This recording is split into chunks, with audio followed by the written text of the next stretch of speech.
नमस्कार दोस्तों, बालाजी स्टडी अड्डा में आपका स्वागत है। आज जो है वो 22 जून 2020 तारीख है। मैंने बताया था इससे पहले आपको अपडेट में कि आज जो है वो जो आगामी परीक्षाएं प्रस्तावित हैं उसमें क्या बदलाव किया जाएगा या परीक्षाओं को आगे बढ़ाया जाएगा, उस सभी के संबंध में आज जो है वो मीटिंग होगी। और क्या सभी फैसले निकल कर आए हैं, क्या सभी बातें निकल कर आई हैं, वो सभी हम बात करेंगे। और यहाँ पर एक न्यूज़ आज के पेपर में प्रकाशित हुई है, सीटेट 5 जुलाई को गत वर्ष का पेपर जारी, इसके संबंध में भी हम बात करेंगे। तो चलिए देखते हैं क्या सभी अपडेट हैं। तो उसके संबंध में यानी कि जो आज मीटिंग हुई है उसके संबंध में किसी भी प्रकार का कोई ऑफिशियल नोटिफिकेशन नहीं जारी किया गया, परंतु जो न्यूज़ चैनल आपका एनडीटीवी है उसके माध्यम से आप देख सकते हैं कि यहाँ पर जो परीक्षाएं हैं वो रद्द हो सकती हैं सीबीएसई की। इसके संबंध में यहाँ पर न्यूज़ स्क्रीन आप देख सकते हैं फ्लैश हो रही है। और भी क्या सारी चीज़ें हैं, अलग अलग स्क्रीनशॉट में आप देख सकते हैं कि जुलाई में परीक्षा होने की उम्मीद जो है वो नहीं, रद्द हो सकती हैं सीबीएसई की परीक्षाएं। इसी प्रकार अगले स्क्रीनशॉट में आप देखेंगे तो कल सुप्रीम कोर्ट में जवाब सौंपेगा मानव संसाधन मंत्रालय। तो जो भी कुछ फैसले लिए जाएंगे, मैंने आपसे बताया था कि बहुत से अभिभावक हैं जिन्होंने इसी के खिलाफ, यानी कि जो परीक्षाएं बोर्ड की परीक्षाएं की बात करें तो 1 से 15 जुलाई तक प्रस्तावित थी सीबीएसई बोर्ड की, तो उसके संबंध में बहुत से अभिभावक जो हैं उन्होंने याचिका दायर की थी। तो उसी में जो भी फैसला लिया गया मीटिंग में वो कल सुप्रीम कोर्ट में जवाब जो है वो सौंपेगा मानव संसाधन मंत्रालय। आगे बात करते हैं अलग अलग स्क्रीनशॉट में। तो कोरोना के जो बढ़ते मामले हैं उसकी वजह से जुलाई में परीक्षाएं नहीं होंगी। आगे लिखा है कि कुछ परीक्षाएं तो जो है वो टल सकती हैं और कुछ रद्द भी जो है वो हो सकती हैं। यहाँ पर सीबीएसई जो परीक्षाएं कंडक्ट कराता है उन सभी के संबंध में लिखा गया है, यानी कि आपका सीटेट की परीक्षाएं भी और उसके साथ साथ जो बोर्ड की परीक्षाएं 1 से 15 जुलाई तक प्रस्तावित हैं उसके संबंध में भी यहाँ पर लिखा गया है। आगे बात करें तो बोर्ड के लिए वैकल्पिक ग्रेडिंग सिस्टम पर काम, यहाँ पर बोर्ड परीक्षाओं को लेकर जो है वो लिखा गया है। और अगले वाले में नीट, आईआईटी, जेई की परीक्षाएं भी टल सकती हैं। इन सभी की परीक्षाएं भी मैंने आपको बताई थी कि सभी डेट ऑलरेडी तय हैं, बस इसको आगे बढ़ाया जाएगा या परीक्षाएं जो हैं वो होंगी, इसी के संबंध में फैसला आना जो है वो बाकी है। और इसी के साथ साथ ये भी लिखा है कि पूरे देश के लिए एक समान फैसला होगा, यानी कि ऐसा नहीं है कि ग्रीन जोन में पेपर करा लिया जाएगा, रेड जोन में पेपर करा लिया जाएगा। जो भी फैसला लिया जाएगा वो पूरे देश के लिए एक समान फैसला जो है वो लिया जाएगा। यानी कि अगर परीक्षा आगे बढ़ाई जाएगी तो सभी स्टेट की ही बढ़ाई जाएगी, क्योंकि आपका सीटेट का जो पेपर होता है वो भी आप देखते हैं पूरे इंडिया लेवल पर होता है।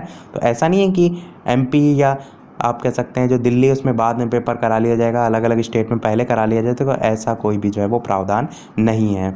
और बात करते हैं अगले की कि कुछ राज्य परीक्षा कराने के लिए तैयार नहीं। इसके संबंध में मैंने आपको पहले भी बताया था कि कुछ ऐसे स्टेट हैं जहां पर जो कोविड-19 के केस हैं वो काफ़ी ज़्यादा बढ़ गए, इसलिए वो परीक्षा कराने के लिए तैयार नहीं है। तो यही एक मेन कारण भी है कि जो परीक्षाएं हैं कहीं ना कहीं उनको आगे बढ़ाने का जो रीज़न है वो बन भी रहा है। अब देखिए ओवरऑल सारे हमने स्क्रीनशॉट देखे, इससे निष्कर्ष क्या निकला? निष्कर्ष इससे ये निकला कि परीक्षाएं जो हैं, यानी कि जो सीटेट की परीक्षा है उसके संबंध में या तो जो सुप्रीम कोर्ट को जो है अपना फैसला सुनाएगी सरकार की क्या उसने जो है निर्णय लिया है, तब सुनाने के बाद जो है ऑफिशियल नोटिस जारी किया जा सकता है सीटेट के संबंध में।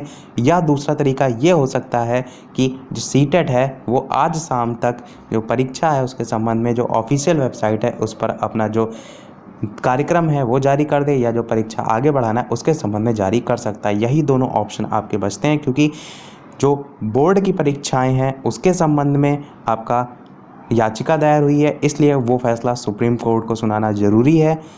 सीटेट के संबंध में ऐसा कुछ नहीं है, तो सीटेट के संबंध में सीबीएसई अपने आप से फैसला ले सकता है। इसीलिए मैंने कहा कि दूसरा ऑप्शन ये भी बन सकता है कि वो अपने आप बिना सुप्रीम कोर्ट जाए या बिना सुप्रीम कोर्ट को फैसला सुनाए भी जो परीक्षा है उसके संबंध में कोई फैसला जो है वो ले सकती है।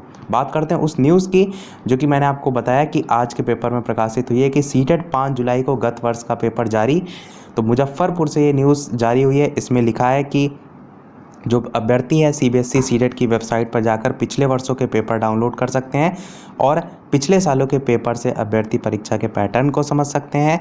और ज़िले में सीटेट के लिए बनाए गए जो सिटी कोऑर्डिनेटर AK दत्ता हैं, उन्होंने बताया कि अभी एडमिट कार्ड नहीं जारी हुआ है, जल्द ही बोर्ड की आधिकारिक वेबसाइट पर प्रवेश पत्र जारी किया जाएगा। यहाँ पर क्या लिखा है, जल्द ही जारी किया जाएगा, यानी कि ऊपर जो लिखा है सीटेट 5 जुलाई को, इसका मतलब ये इसमें नहीं लिखा है कि सीटेट 5 जुलाई को होगा।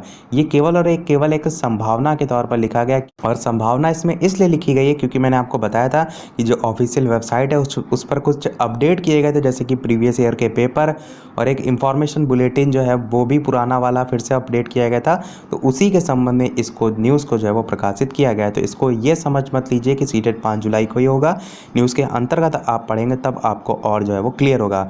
हालांकि यहाँ पर सेंटर में ये भी लिखा हुआ था कि सोशल डिस्टेंसिंग का पालन करते हुए केंद्र पर हो रही है तैयारी, परंतु किसी भी प्रकार कि CBSE की तरफ से इस प्रकार की कोई सूचना नहीं आई है। ये न्यूज़पेपर की तरफ से अपने आप से जो है वो छापा गया है। एक और चीज़ देख लेते हैं आज की ही हम न्यूज़, यानी कि आज 22 जून 2020 तारीख है। 12:55 पर जो है जो हिंदुस्तान लाइव आपका न्यूज़पेपर आता है, उसकी ऑफिशियल वेबसाइट पर सीटेट एडमिट कार्ड 2020 के संबंध में लिखा है कि CBSE जल्द ही setet.nic.in पर जारी करेगा सीटेट के एडमिट कार्ड।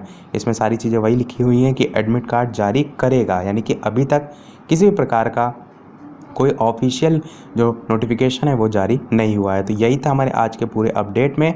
आपको आज शाम तक या कल तक जो है वो इसके संबंध में इंतज़ार करना पड़ेगा, उसके बाद ही आपको किसी भी प्रकार की जो अपडेट है वो देखने को मिलेगी। तो आज के वीडियो में इतना ही।